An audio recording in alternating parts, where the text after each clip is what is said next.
Hey everyone, so in this video, I'm going to show you how to connect TD Ameritrade with Wave apps. So this is going to be particularly useful for individuals who want to start keep tracking of their financial transactions with Wave apps. This is what I've been doing for the past couple of years, and Wave apps has been absolutely phenomenal in doing that.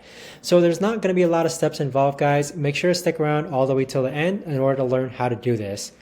Now, when we first log onto our dashboard here on Wave Apps, on the left-hand side, you want to go ahead and click on this button toggle that says Banking, and then click on Connected Accounts. So from here, it's just going to say securely connect your bank or credit card, and here we're going to see TD Ameritrade. So click on TD, and then you're just going to get a prompt that Wave uses Plaid to connect your account to itself.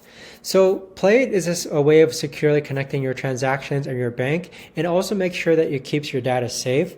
So simply just click on continue here, and then you can enter your phone number, but in my case, I usually continue as guest. And then here is a good time to actually make sure that you have your TD Bank username and password. So if you're like me and you use like Face ID all the time to actually connect, now's a good time to actually choose that forgotten password button. But the prompts here are pretty self-explanatory. You're just going to log onto your TD Bank through Plaid, and with that, connect your TD Ameritrade Bank with Wave apps. But this right here is the best and easiest way that I know of to actually go ahead and connect TD Bank with Wave apps. If you guys know of a better or easier way to actually do this, let me know in the comments down below. I would love to know.